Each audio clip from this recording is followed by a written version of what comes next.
Chapter 10, A Promotion.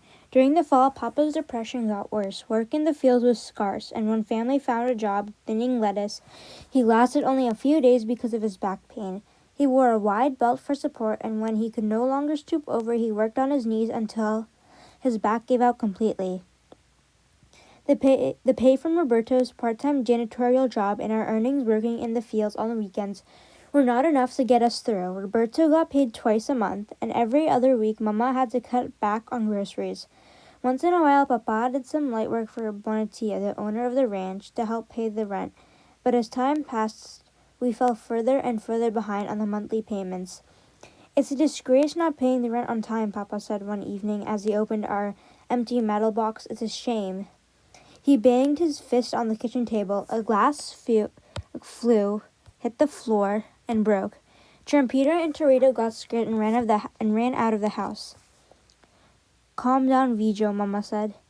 Looking worried, she dried her hands on her apron and placed them on Papa's shoulders. "How can I?" he shrugged, her hands away. "This life is for dogs." "No, it's worse. Dogs can at least seek out their food." "I can't even do that." He slowly got up from the table and hobbled to his room. Mama gave us a pained look, shook her head, and followed him, trying to console him. "I have to get an extra job," Roberto said, slumping in his chair and lowering his head. "I don't know what else to do." "Can you get Papa a job where you work?" I asked. "I could help both after school." "I've already tried. Mr. Sims told me that they already have a full-time janitor in me." As usual, at the end of the school day, Roberto and I met in the parking lot and headed for Main Street Elementary School. We drove down Broadway, passing students who filled the sidewalk like colorful ants in a parade. A few couples strolled holding hands, talking and laughing. As we turned the corner onto Main Street, Roberto made a sharp turn and parked next to an old beat-up yellow van that had Santa Maria window cleaners signs on its panels. "I've never seen that guy before," Roberto said, pointing to the man who just finished washing the outside windows of Crest, the five and dime store. The man tucked the squeaky in Chamos in his back pant pocket, picked up the bucket and brush, and headed toward the van. He was a short, stocky man dressed in khaki pants and a short-sleeved shirt, half tucked in. "Hi," my brother said nervously as the man loaded the equipment in the back of the truck. My name is Roberto." "I am Mike Neville," the man said in a deep, raspy voice. "I was wondering, do you need any help?" Roberto asked. The man spat on the curb and adjusted his soiled pants. "You mean, am I hiring?" "Yes," Roberto replied. "I could use someone on a part-time basis. Do you have any experience?" "Oh, it's not for me," Roberto responded. "It's for my dad. He needs a job." "Has he done any janitorial work?" "No, but he's a good worker," Roberto said proudly. Well, I'll have to meet him and talk to him." "He doesn't speak English," I said. "Only Spanish." "Can't use him. In this business, I need someone who can speak English and with experience." "What about you?" said, pointing at Roberto. "My brother already has a job," I said. "I have experience. I've been helping him clean Main Street School." "You're too young, son," he said, looking me up and down and chuckling. He then turned to Roberto and continued, "So you have experience at Main Street School?" "I'm a janitor there, part-time," Roberto said.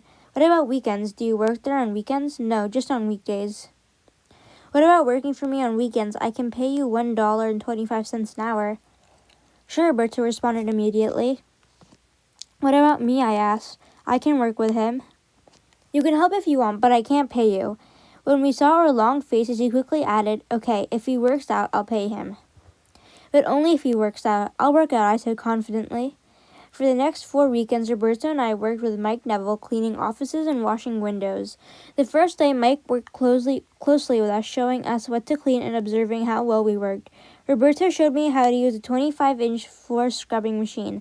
I had a hard time learning to control it. Luckily, the machine had a rubber strip around its base, and every time I bumped into a baseboard, the machine bounced back, giving me a slight jolt in protest. Eventually, Mike Neville let Roberto and me do the work by ourselves. Every Saturday and Sunday, my brother and I drove to Mike Neville's house on West Donovan to pick up the keys and the truck. One Saturday evening, when we returned the van, Mike Neville invited us in. He introduced us to his wife, a friendly petite woman who also had a raspy voice. Roberto and I sat on a large couch across from Mike, who sat on a reclining chair. His wife sat on a matching sofa chair next to him and smoked a cigarette. "How are things going?" Mike asked, lighting a half-smoked cigar.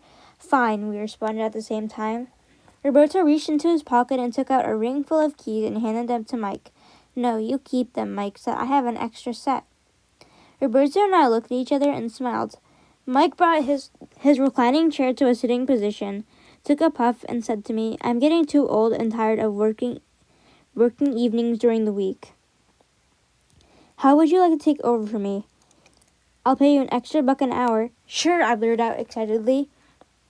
"You'll be cleaning a few of the same places you and Roberto have been cleaning on weekends.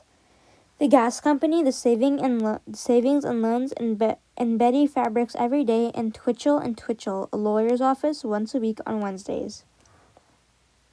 You won't have to strip and wax the floors or wash the windows. You'll continue doing that on weekends."